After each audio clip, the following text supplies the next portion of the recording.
Hello everyone, how are you doing? This is MD Tech here with another quick tutorial. In today's tutorial, I'm going to show you guys how to allow embeds to websites on the Instagram app. So this should hopefully be a pretty straightforward process here, guys. And without further ado, let's go ahead and jump right into it. So all you have to do is open up Instagram and select your profile icon in the bottom right corner to open up your profile page.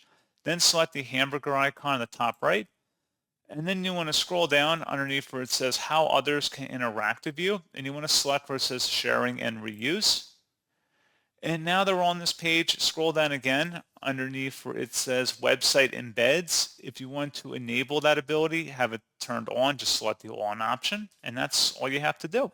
So pretty straightforward process, guys. And as always, thank you for watching. I do hope that I was able to help you out. And I do look forward to catching you all in the next tutorial.